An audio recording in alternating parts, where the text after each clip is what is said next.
It's been a really nice energy today of how responsive you've been and also showing the works and hearing from these three wonderful artists about their practice. So we're just going to open it up for a little bit of discussion, and I'll start us off by saying, you know, in the art world and even in creative practice, sometimes people can be siloed into one thing.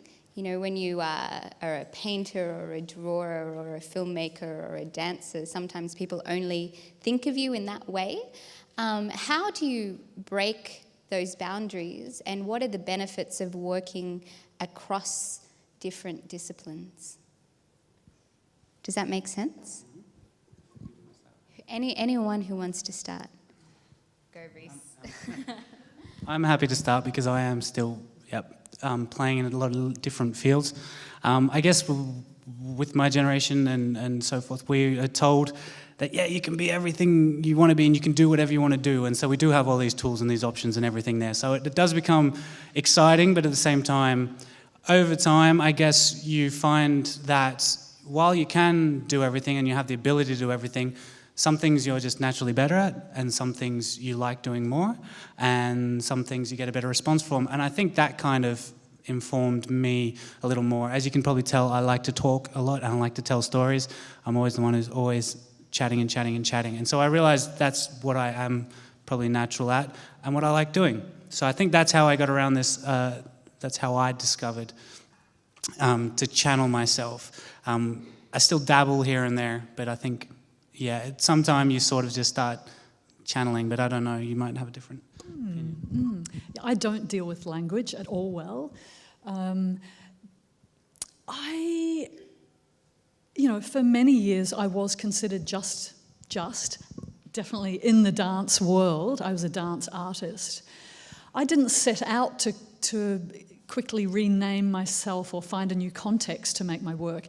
It just happened very slowly and gradually, and quite organically I began to be interested in other fields. I think there's something about dance is that the very nature of movement is a collaborative one. I can't sit in a room by myself and create my art. I need to be in a room with other people and really flesh it out and flesh the ideas out. So I think the nature of dance and its need to collaborate has opened up my processes into other forms. I collaborate a lot with composers, with designers, with architects, with dancers, of course. So interdisciplinary, the nature of my work is interdisciplinary. And I guess that's just happened very organically because I keep trying to find new ways to uncover what my interest is.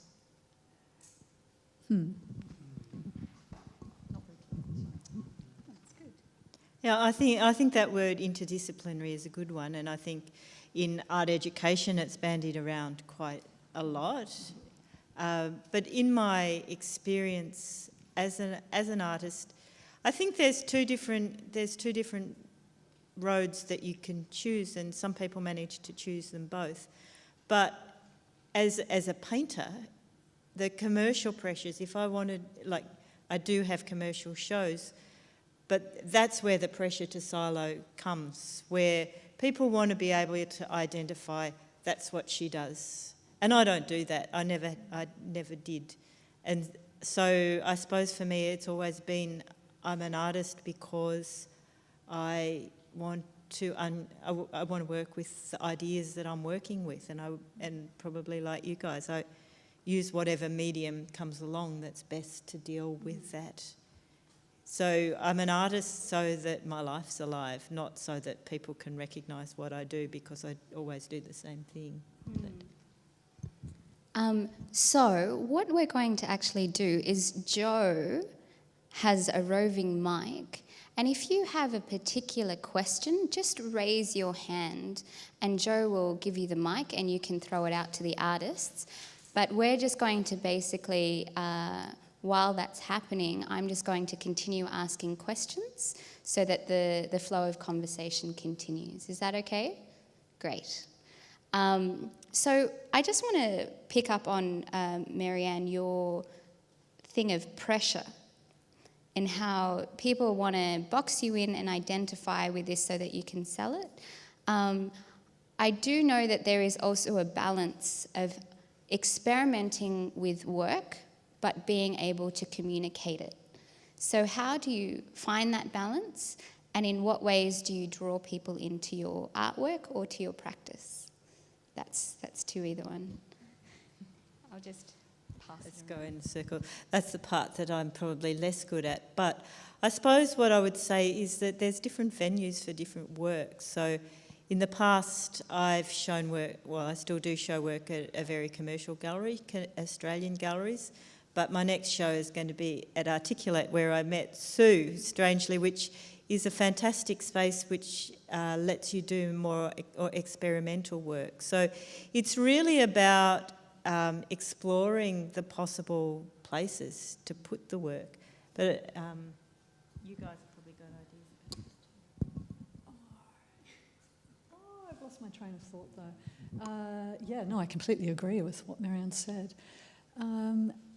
There's something about the importance of really getting your craft at your fingertips though.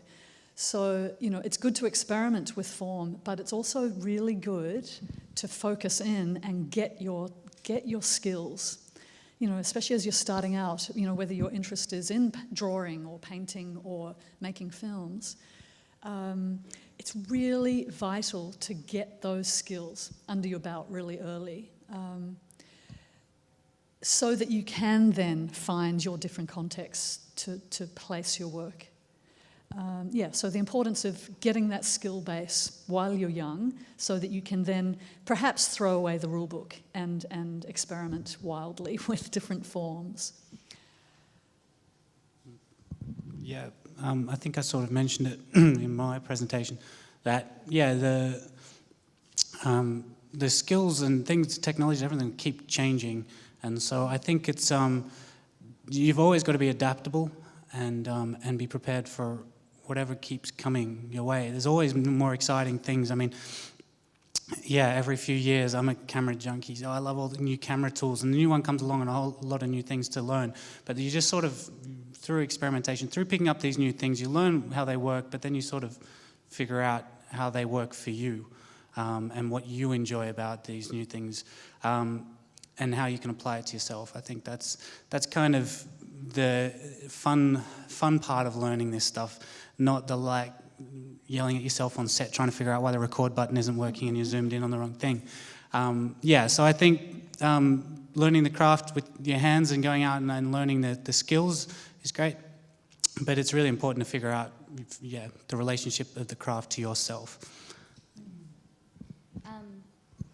I think what was really interesting about that is when you talk about art and when you talk about art practice, a lot of people just focus in on the object, right? Or the final piece, but you don't realize that these artists have spent years, like just trying to get that craft happening. And like any kind of knowledge, because art is a form of knowledge, it has to be expanded and you have to keep uncovering it. So when you look at things, like you also have to understand the language which is happening behind it. So if someone was to say, show me a calculus equation, I would have no idea if what that meant or what it was referring to or how it measured, if no one told me the process behind it, you know? And I think sometimes because art is so visual and is so sensorial that, you know, we neglect the fact that there's a language which happens behind. So it's great to hear about this practice, this search for defining that, for exploring it, but also seeking new ways which you can collaborate with people in between different fields. So we just have a question here. Do I just stand up? Okay.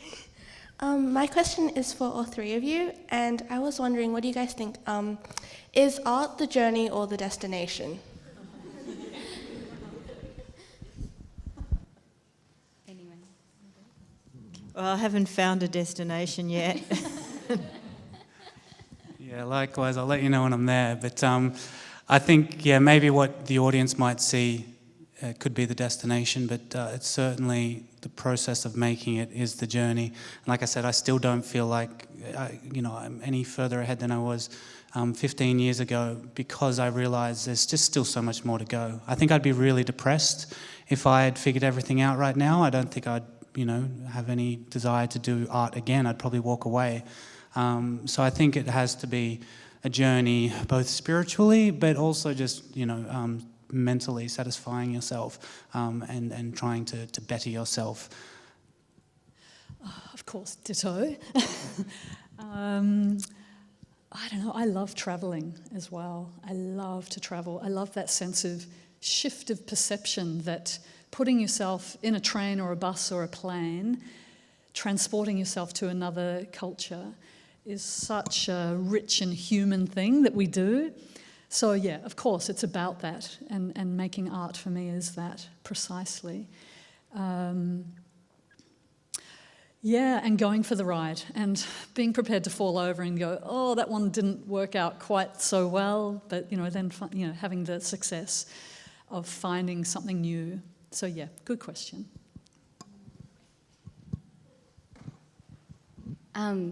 I'll just kind of have my 2 cents in there. I'm not necessarily an artist. I was working in design, so it was always about working with people to communicate that idea.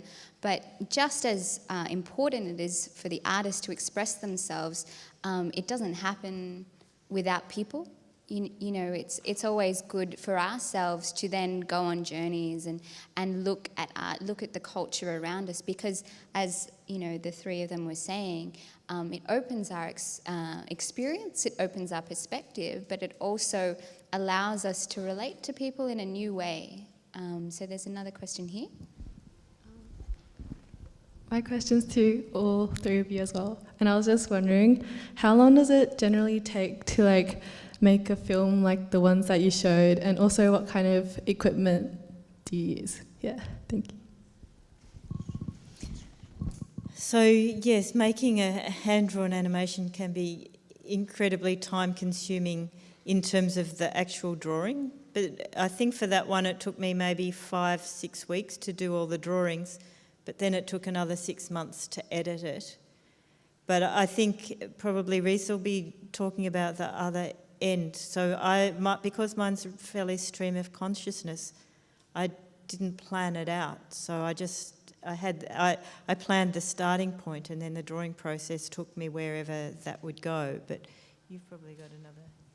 Yeah, no, it's still a very long process, filmmaking. You can make something in a day, and there's lots of classes and courses and things built around just going out and making something, and you can in a day. And that's the great thing about video as a medium, is it's instant, it's there. You're talking about Russian art, they're single take films, so you can almost just go out with your camera and film for one continuous take, and you've almost done. It's I guess the complexity and the time you spend on it is how much time you want to spend on it. If you want some examples, the short films, you saw 3 different short films there, and each one of those would have taken, they were in my head for years and they were just being added to, but when I came to knuckle down and do them, there was about 9 months worth of work in a short film.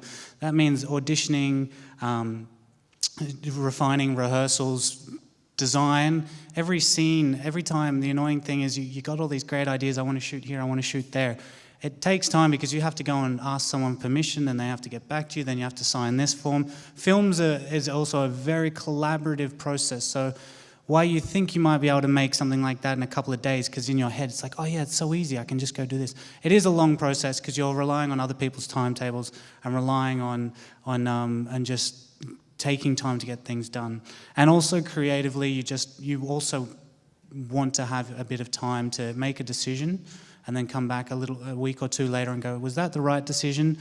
Is this the right location? Is this the right person? If you're like, good, I've got it in my head, that's the best thing ever, a lot of the time you'll come back and be like, ugh. So I encourage to spend as much time as you can without getting too luxurious. But yeah, those things about a year, 9 months of hard work, yeah.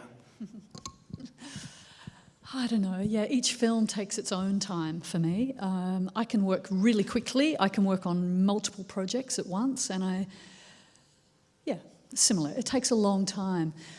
Perhaps my 2 cents worth here is that the language of the movement, the dance that you see in my films, that takes years of teasing out. You know, the information in those dancers' bodies that you see doesn't come from overnight. That comes from, 10, 15 years of intense study. So yeah, it's a lengthy process, let alone shaping the film.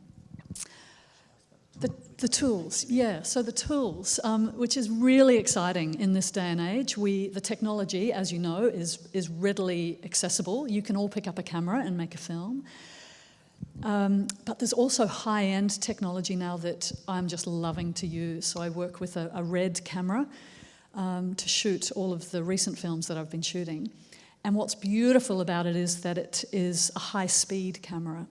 So that means you can slow it down. So if I shoot something at 100 frames per second, you then, in the edit, you can just see the most beautiful nuance of gesture and of the tiniest movement. So for me, as someone who's fascinated in looking at the subtle gesture, then to work with this new technology is just mind-blowing, you know, to slow the image down. So yeah, that's what I love to use at the moment. Okay. Yeah, so my technology to start with is like very basic, like it's just paint and water and crayons and whatnot. But to get it into the film, someone like Kentridge will put the piece of paper, you all know Kentridge? Some of you will. He's quite a well-known artist, you can Google him. He'll have a piece of paper on the wall with a camera still. So the hardest thing is to control the light and to stop the camera from moving. So you need if you're using a camera, you need a cable release so that you don't touch the camera when you press the button, and you need a consistent light. So that's what he does. I use a scanner because that means that the light is consistent, and I have a lot of strategies for because I have a piece of paper on a stiff card which needs to go back into the scanner in exactly the same place each time so that the image doesn't jump around. So I scan it, I take it out, I redraw it, I scan it. So it's the same piece of paper, or, you know, a dozen different pieces of paper that I scan many times so that I have lots of saved files. So filing is really important. I've had to go through and change the names of like 200 files in a sitting because they have to, anyway. And then I use After Effects, which is something I was going to say before, is a really beautiful, I find a really beautiful tool. It's just software. But sometimes when I'm working, because I mostly work with watercolour and in my still images, and I really love the sensitivity and the subtlety of watercolour on paper, there's something about After Effects which lets you layer and have control over the subtle layering of the images that I have a similar sort of sensitivity with. I love the technology too, so I love working with that. And I suppose the other thing about After Effects is that it means that I don't have to have each file doesn't have to be distinct. I can slightly layer them so you don't get a jump from one to the other, which is a really good thing.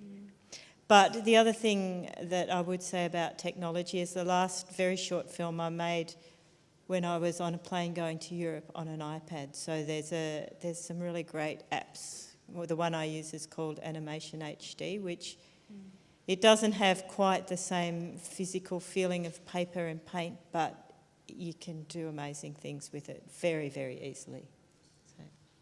It was just really interesting the sort of comparison between film and stuff like that. but how you have 100 frames per second for this really kind of high quality stuff. And then on the other end of the spectrum, you actually have this kind of physical one scene at a time. And, you know, just imagining yourself going through 100 frames, 100 pictures to make I do about 15. So 15 kind of things for 1 second. Wow. Yes. When is it hard to be like an artist or a filmmaker or a photographer? Like, when's it hard? When is it hard? When is it not? No.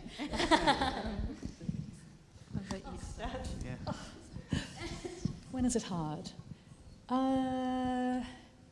It's hard for me when if I find that I'm making work in a vacuum, that people aren't getting to see it or understand it, or I don't feel anything. And that doesn't happen often, but I don't want to feel like I'm making work in a vacuum. Sorry, who asked the question? Yeah, sorry, I need to look at you. When is it hard? It's hard to break the budget, to try and keep the budget happening. For what I do, it's very expensive. There's a lot of people I have to raise money for, to pay them, to enable me to make my films. So for, I think for Reading the Body, the 5-minute film that you saw, I think that budget was tiny in film terms, but that was, I think, $10,000 I made it for. And $10,000 isn't that much in film terms, but, it still took me a long time to raise that money. But I have to pay the dancer, I have to pay the cinematographer, I have to pay the composer, there's a huge list of things. Raising money is hard, especially in today's economic crisis, with the Australia Council losing a lot of their funding in this last budget. That's hard. The Australia Council is such a supporter of people like us. It's such an important thing that we have in this culture, and it's just its budget has been slashed by, I don't know how much it is, but it's 40%. That means that people like me it's going to be harder.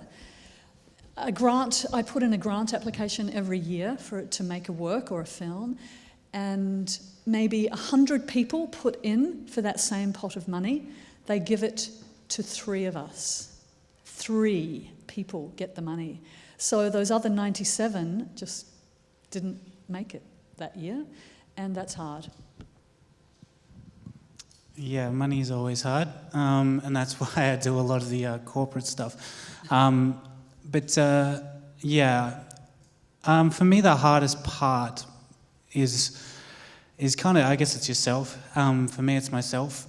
At the end, it's always the hardest to actually watch something when you're finished and detach from it and actually see it from the outside. For me, it's really tough as well when you're in the process of it. When you're in there and you've got this thing in your head and you thought you've communicated, you thought you've done all the planning, you thought it all was beautiful, but I don't know how these people can get this out there. For me, it always changes when it happens in here and what happens in reality. And it's just been something I've slowly learned to understand, is that this is my thoughts, and what I film is a film. There's a difference in it. So there's this difficulty in adapting to, I guess, what comes up. You'll give someone some lines, and it won't come out the way you want, or you'll do this and it won't come out the way you want, and it becomes difficult then.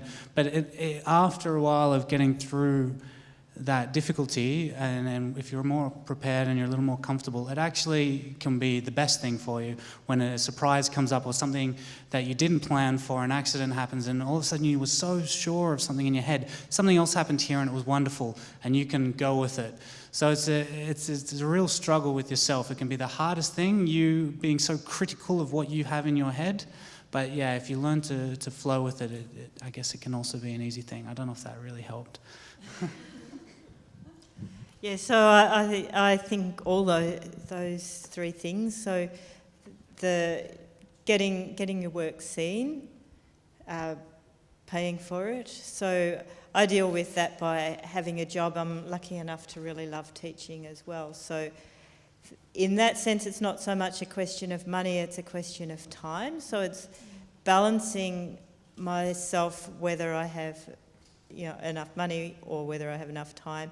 And so I suppose I deal with that by my work always adapts to what sort of else is going on in my life. So the projects I have now fit in with that.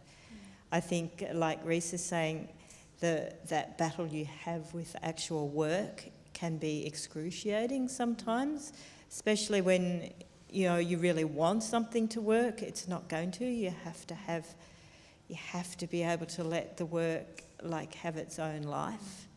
And then I suppose the other thing for me is, it's a really good question because I hadn't thought about it, but I do have awful battles with technology, learning. Like every time, because I'm working on something else now, which I don't know how to do. So every time I sort of seem to figure out how to do something, then I realise I have to do something else that I don't know how to do. And that takes forever, especially when it involves technology. So there's Yeah, no, that's ditto for that. I'm always having to learn new technology. But something else that maybe is relevant to you guys, a struggle I have is the importance and the need to be able to write about what I do physically. And, I know you are taught to write essays about your work, and, I think you are taught really well these days. I have a 14-year-old son, and, his ability to write an essay and understand how to write an essay, far surpasses my knowledge of it. So that's been a struggle for me. I've really had to be able to learn to get a grasp on language, to explain this idea that I then want to create a film or a dance about. And it's really vital. So, yeah. And I know you've got great teachers doing this for you, but it's important for you to know that, be able to articulate your ideas in a manner of ways, but language is important. Yes. Okay. Go for it. I have another question. So what other artists do you look up to, and who inspires you? Yeah, thank you. Shall I start? Okay, yeah. That's a tough question because all different artists inspire in all different ways, music, paintings and everything like that. But I guess more specifically to my work, some reference points. Michel Gondry, if anyone knows his films, he did Eternal Sunshine of the Spotless Mind, Be Kind Rewind and Mood Indigo. He's done some beautiful feature films. But his early work, he did music videos for Bjork and for Chemical Brothers. He did music videos and commercials, and he just has this amazing sense of playfulness that I always admired, and he was definitely a reason why I wanted to go into this business.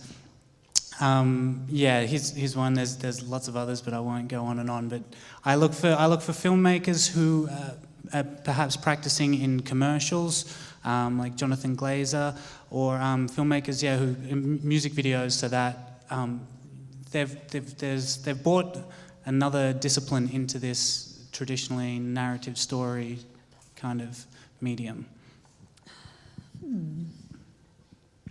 Yeah, music is what really inspires me. I look to many composers and the way they deal with their form. I love it. If I had my time again, I'd be a composer, I reckon. Who inspires me? I am working with medical imaging technology, amazing biologists who use the microscope to image these incredible molecules. And for me, I find that incredibly exciting, that technology can enable us to look in deeper to something that is normally invisible for us. So I find that really inspiring, and I try and do that in my own way. But to watch how these medical imaging guys just create these images, to me, it's mind-blowing. Yeah, lots of other amazing influences on me. I heard Wim Wenders speak. Has anyone seen the film Pina? The 3D film Pina? Okay. She's a famous choreographer, so I'm talking dance again. But Wim Wenders is a well-known film director, and he made a 3D film of this choreographer's work that basically blew my mind. It was incredible. It changed the paradigm for what a dance film, or what a film can be, using 3D technology in the most extraordinary way. Not in a gimmicky way, like you go and see your Hollywood 3D animations. This was real theatre, but with this incredible 3D technology. You felt like you were on stage with the dancers, and that just completely altered everything for me. Almost made me give up. Because I could never afford that technology. It'll become cheaper, and then you'll have to learn it. Yeah, I'll do the poor man's version. Yeah, stereoscopic kind of GoPros or something. Yeah. You can get 3D drawing tools too, so that's another technology to learn. I think I spoke before about a few animators and filmmakers that inspire me, but I'm obviously inspired by people who draw movement like Rodin and more traditional Goya and people like that. But it was interesting hearing you talk, because the work I'm doing at the moment really draws from photojournalism and the images that photojournalists take that you get in the newspapers or online. And I was listening this morning on the radio to them talking about the guy who's in jail in Egypt at the moment. And I really feel for those people, because I grew up with this naive sense that journalists had a special place in the world. They tell us what's going on, and especially photojournalists take such incredible images and risks. And the more I look at their photos, the more I realise how dangerous that is. So, I have a lot of time and respect for those people. Okay. Many people say that being an artist is really uncertain, and your ideas have to be really refreshing and intriguing in order to get an audience, and which makes new ideas being really hard. So what made you want to pursue art as your career, despite how difficult it was? And okay, we have to. Do you know this animation animation program called Dragon something? Because we're gonna use it for our curriculum later, and just wondering if you knew about it. Dragon something. Do you know? I don't know. It's. Do we know the full name? I can't think of the rest of the name. We just called it Dragon Light. It's an animation. Something. I'm sure it's good. Yeah. But I've never come across it. I'll have a look. But I think it is, like Sue says, it is a really good question, and I suppose I would look at it from the other side. I don't feel like I had any choice, and people say that it's hard or whatever, but it's so rewarding, and it is just what I had to do, and so it's just what I've always done, and you find a way. And I think, when people say it's uncertain, it can be uncertain financially, but the rewards are in other means. So to me, it's very worthwhile. Oh, I don't know. Because I spent a lot of my life writing grants, because I need a lot of money to achieve what I do. The various funding bodies over the last 10, 15 years demand that that's one of the first questions we have to answer. What is the innovation? What is this thing innovation? And what is this thing excellence? It's really tricky. So, you can hit yourself over the head with trying to figure out what is innovation, what is new, but, at the end of the day, it is about just trusting what you have as an artist and all those skills that you've been building over the years and to trust your own judgment that your idea is going to work. But it is tricky. You have to be able to stand up and say, what is the innovation? Okay, here's a particularly interesting thing for me, I'm not young anymore, so I'm no longer considered an emerging artist. I've been called a survivor, and I've been called whatever else, an established artist. But it's important that, at any age range, as an artist, you are continuing to innovate and find new ways to realise your work. I was going to say something about ageing and now I've forgotten, so maybe it'll come back to me. But. Sure. Innovation on that kind of point. Yeah, like I said, I buy new cameras. I love all that kind of side of keeping up with things and trying to make sure I'm still there. But I've found, as you've probably seen, that being new doesn't need to be using the latest technologies in a way that hasn't been done before. It's so funny, that picture of that girl who was just staring down the camera, which was just a rough cut. I came across that just the other day, and I was like, wow, this is something I shot a long time ago in the simplest of ways, but I've come back a few years later with a fresh outlook on it, and I'm going to develop it into a work in itself. And it's just, I guess, this... I think the scary thing about innovation in you is just being afraid that you're not smart enough or you don't have access to the latest things. That's something I constantly tell myself. But the truth is that the best innovations, the most rewarding ones, are when you've just done something quite simple that is achieved, but it's given you something new. You're saying something new. You're learning something new. Again, about this idea of the journey, I think that idea of innovation is there. And then, likewise with trying to be an artist and not giving up. I guess I'm the same. I came from a lovely family who let me do whatever I wanted to do. So I never had anyone saying, you're an idiot, you shouldn't be doing film, it's impossible, no one makes money in film in Australia. What was the last Australian film that made any money? I don't even know. I don't want to explain like the Australian finance film thing, but Australian films don't make money. No one goes to see Australian films. So there's a lot of evidence saying, get away from film in Australia. But you just do it because it's what you do, it's what you enjoy.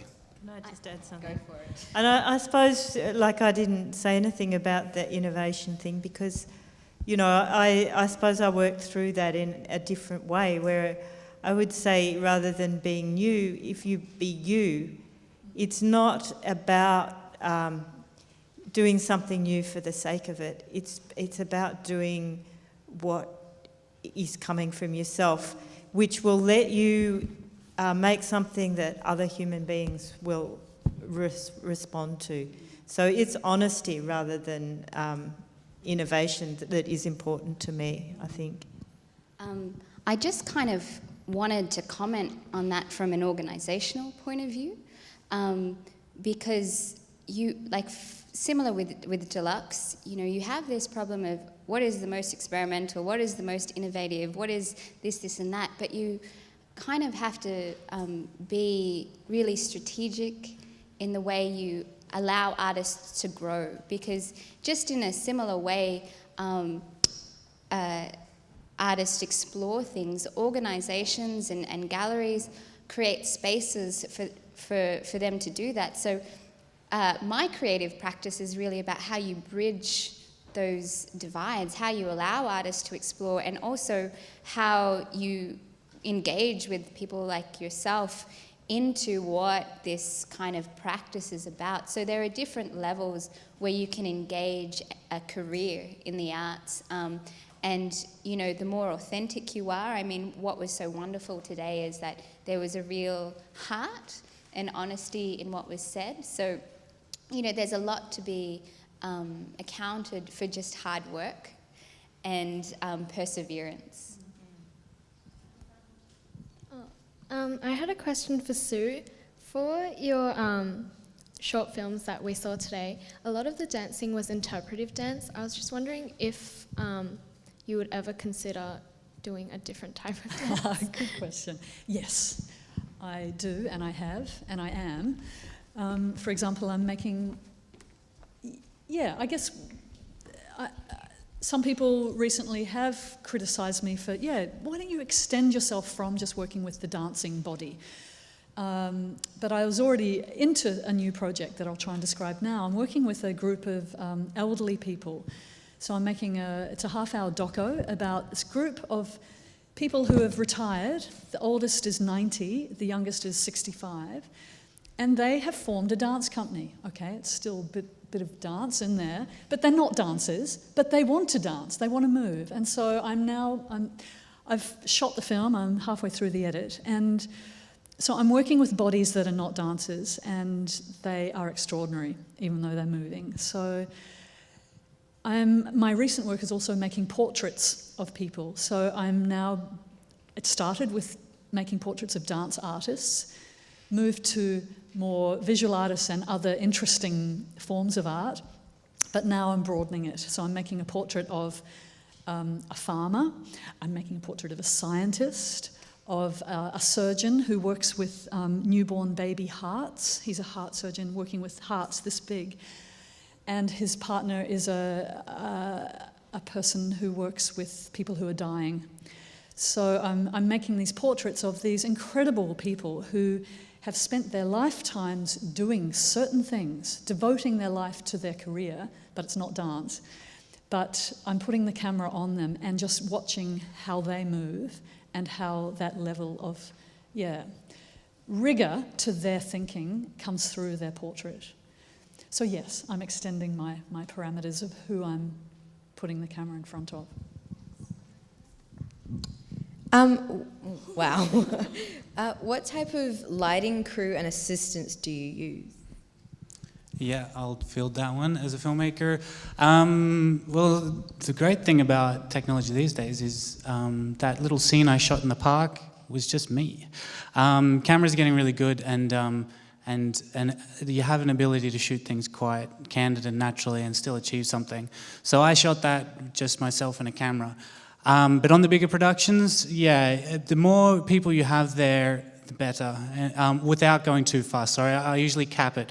If you end up with, I've worked on sets with 30 people and there's no one quite doing everything, everyone's standing around. So I like to work with someone who knows how to work with lights, and they're on top of it, they know what they're doing with the lights. You have a camera operator, and their assistant, so they're handling that, which means you can go over to them and you can have a little chat. You can go over to your lighting person, you can have a chat. The lighting person will bring an assistant sometimes with them as well, just to help out. Then you have like your set designers, people who are arranging the stage, the costumes, makeup artists, hair, you have gaff scripts, you can keep building up, but for me at the moment, I like to keep it just enough people that I'm not stressing, but not too many people that is just too much commotion. A director, despite what you might see or read, the director's job isn't to run around and do every single job on a film.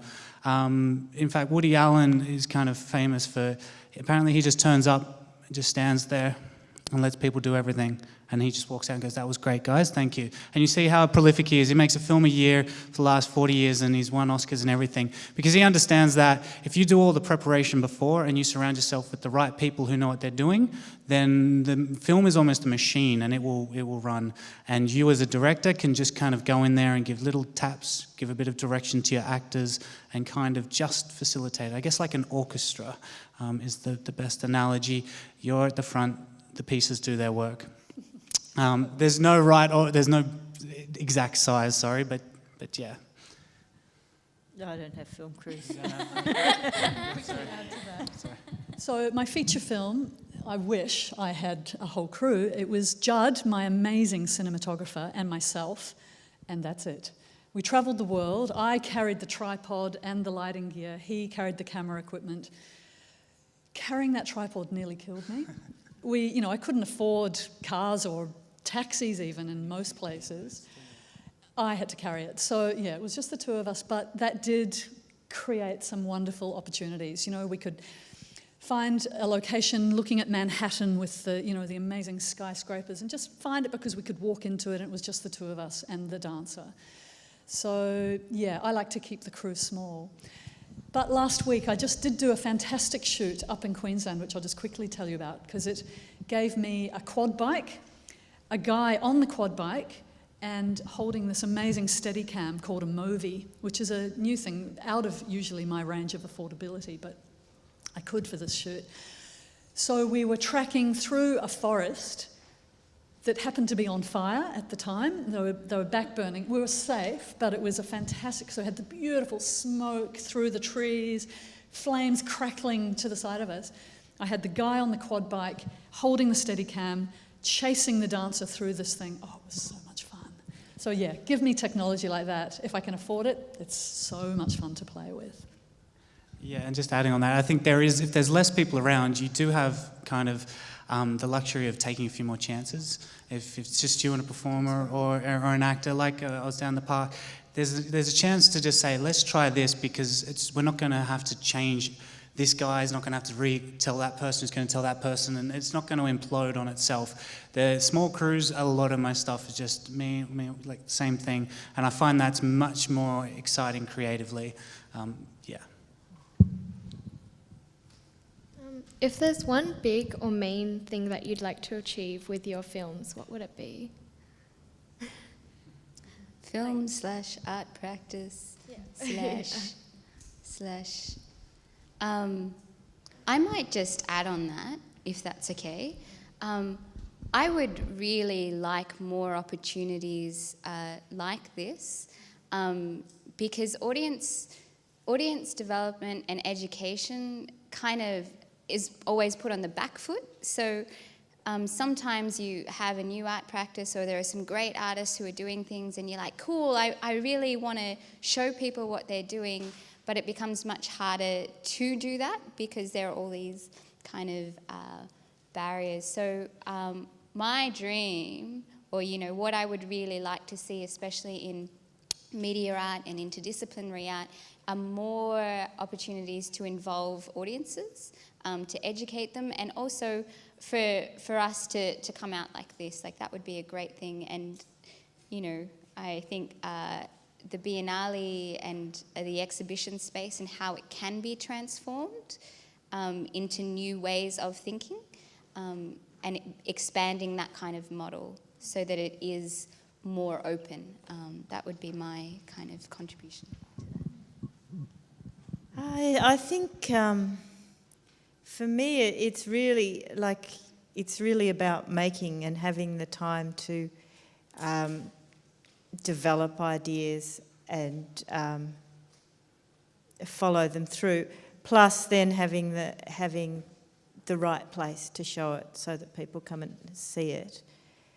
But there's so many things that I'm working on at the one time that there wouldn't be one sort of outcome that I'd really want. That I want them all.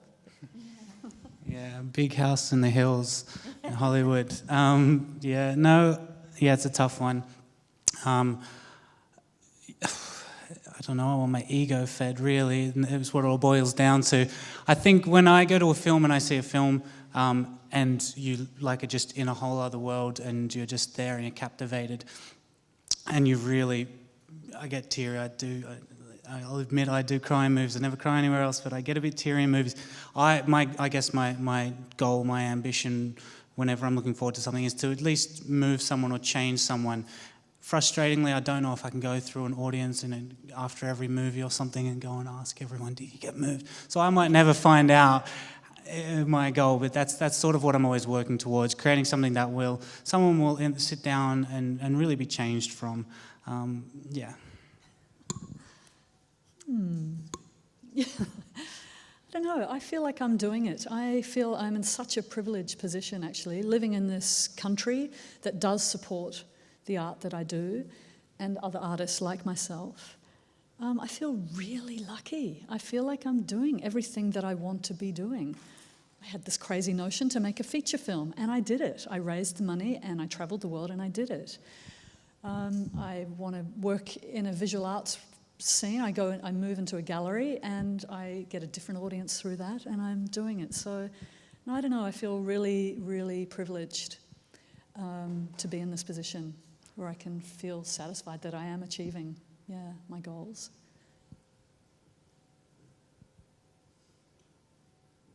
Sorry, can I just ask, what years are you? Are you 9, 10, 11, 12? Okay, so a range. Is this relevant, what we're saying? I hope I'm being relevant by what I'm saying. Yeah. Do you guys have questions to ask each other? A million. A million.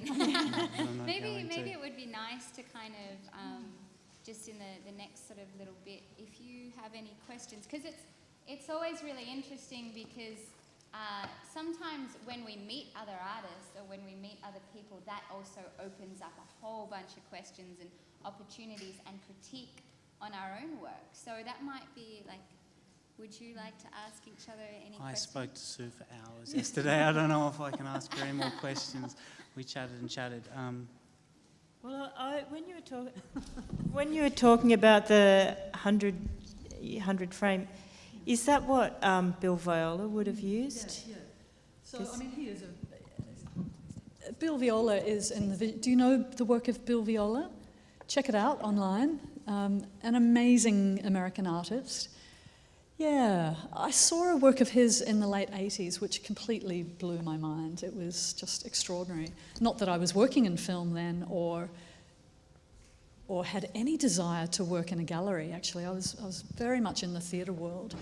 But yeah, he's certainly a big influence on me. Just the ability of looking at movement at such amazing detail and slowness. William Kentridge, that you mentioned, he's a huge influence on me. I think so do check out his work. He makes really politicized, beautiful artworks. If you're talking about movement, he draws a figure that just breathes, and so you just see the lungs going, the chest going up and down, which is quite amazing. So yeah, I think when you slow a movement down, it can be very, very powerful. Can I just add about the fact that he can politicize his art, because it's something I don't do, and I'm very nervous to be politicized in what I do, even though of course every art piece does make its own political statement, I guess. But the work of William Kentridge just does it in just such a humane, incredible way. It's very inspiring. We just have one question here, two, and then we might finish off this session for a break before final announcement. This is actually from my friend, who's shy. This is for Rhys, and she wanted to ask if you could explain the process of your filmmaking from start to finish. I tried to do it in 25 minutes and I couldn't even get started, so I don't know if I can do it now. I guess it's just about when you first get to the idea to auditioning your actors, getting to the scene and filming, that kind of thing. Maybe I should, I don't know, prepare a document or something to hand out, I don't know.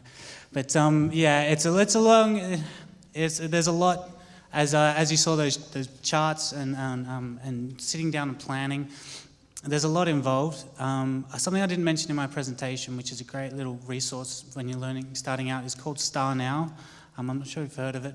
There's a few other sites called Model Mayhem, there's a few dance ones. They're basically online ways you can start networking with other filmmakers and say, hey, I've got an idea, I want to start doing something. And then you can start to talk to people who are like, hey, I've got a camera, but I don't know how to direct. And then you kind of make a little crew around you.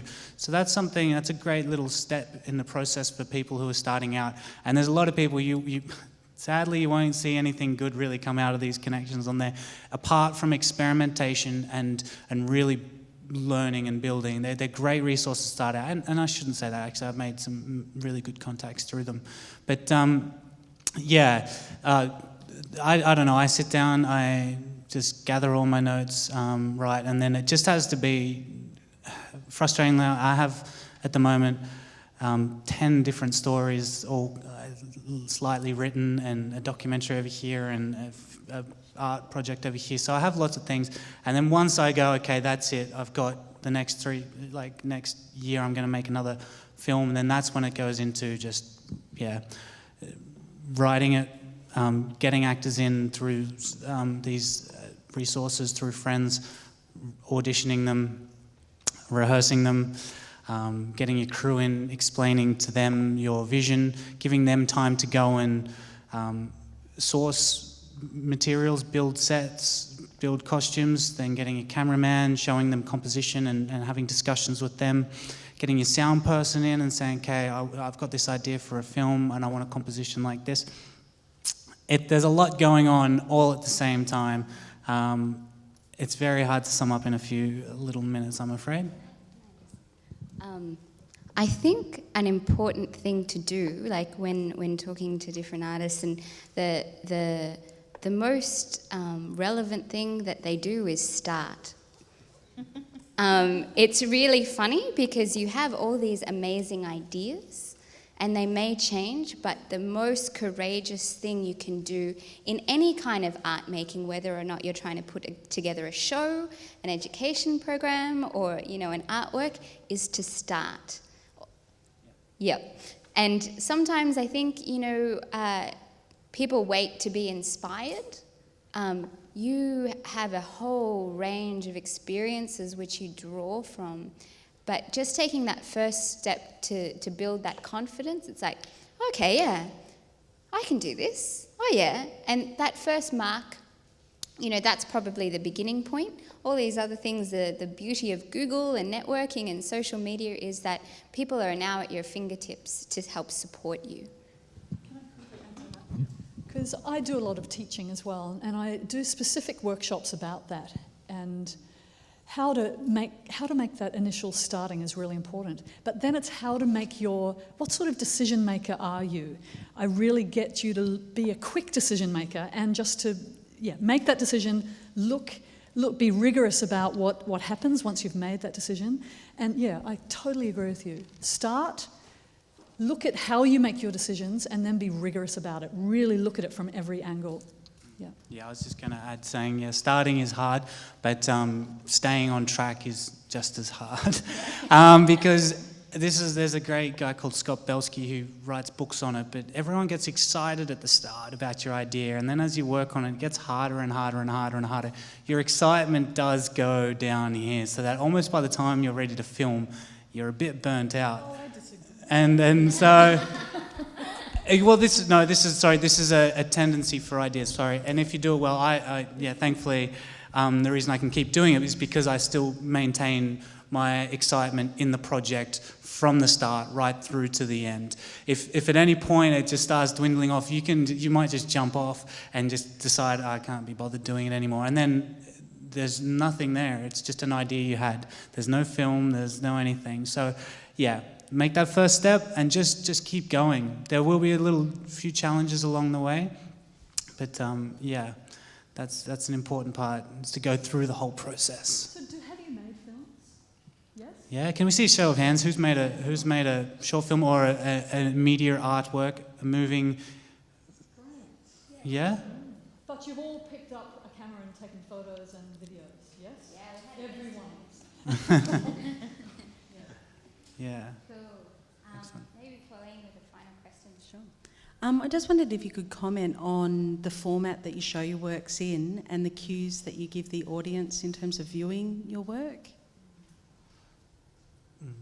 Yeah, for me, it's cinema-based works, at least, are made for a cinema. The ones you've seen here. And so I just find online there are places like, it's called Without a Box, which you can show your film to all these different film festivals that are happening in the world. So there's about 1,000 film festivals happening this week, believe it or not, in the world. And you say, oh, okay, look, here's someone in Spain who's looking for, they're curating a film festival on couples. And then I'm like, oh, I've got a couple film. So I can send it over to them and they might show it. But I'm always, I guess for my film works, I am thinking of setting with people sitting down there and a screen there. So it's a little different to someone, I guess, like you, Sue, who's changes every 5 seconds. No, I use Without a Box. Okay. I've gone off it, to be honest. But Spam your life. yeah. I took your question in a completely different way, though. But no, maybe I misheard it. I take this very seriously about how I want an audience to read what I'm... Is that what your question was? Oh. Because as a choreographer, that's what I do. I'm trying to shape this unspoken language in moving the body. I'm trying to shape it and give you clues about what it is I want you to understand and read. So that your question seemed to be the crux of what I do. I'm really, really trying to be very accurate and clear about this unspoken information that I capture in this film, in this form. And it's tough, but that is the crux of what I'm trying to investigate. How clear and accurate can I be with a language that, do you guys ever go and see contemporary dance? Have you ever been to see a dance performance? A lot of people are, if you don't dance, a lot of people go look at it and go, oh, what does that mean? What are they saying with that? And for me, my life's mission really is to challenge and decide and give clues as to what that language is saying. So I'm trying to be very clear about gesture and how the camera then finds that gesture so you can read it. So in a way, what you're doing with film is trying to give a controlled position in that. To be more accurate. Yeah, and yet I've seen Sue do more experimental things where she's put work on the floor and which is something that I'm really interested in. I think when the work goes into the gallery, it doesn't have to be on the wall. It can take on, it can be really little. I've always wanted to make a really little film, but every time I make a really little film, it gets shown big, and I think, oh wow. So, in fact, that one the black and white at the back, I imagined it being shown like 3 centimetres squared, but I've never done that because I liked it big. But there are artists that make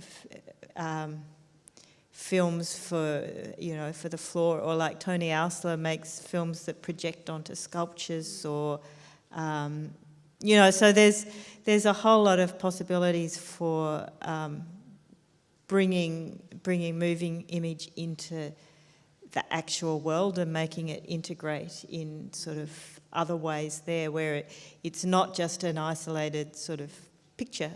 It's got some sort of does something real in the world, which is something I haven't really explored as much as I'd like to, but I think it's got a lot of potential. I might just kind of wrap up because it's coming to the end of the day, but also just on those points, sometimes when you go to an exhibition or you see a project and all that sort of stuff, there are people who are making decisions to invite you into this kind of journey and this story and this narrative.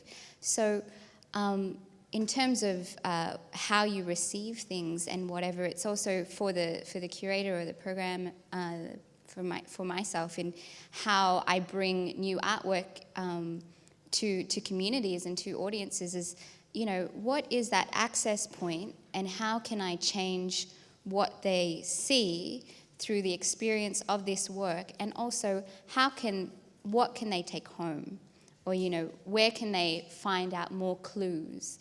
Because sometimes I think when you talk about art practice, they leave things there and then you don't know what to do with it. And so it's also about how you create connectors for audiences, for people, to encourage that thirst to know more about creativity and even explore those ideas. Would you please say thank you with me to these wonderful artists? You. I just want to thank dLux, actually, because we as artists need organisations such as dLux, because they're an important platform for us to, to meet you. So, yeah, thanks. You did a great job. That's okay. So just to kind of wrap up this part of the session, is we've heard for some great artists and their references and their inspiration, and also just the kind of dynamic that happened between them. I really encourage you, when you go home or when you're exploring works for your own stuff, to bounce ideas off each other and to look for inspiration. And what we'll do is send some resources to your teachers and to Pauline, specifically about some of the references which the artists have made today. But we're going to have a short break and then come back for final announcements, some opportunities for you to get involved. And yeah, so thank you so much. If we just give her a final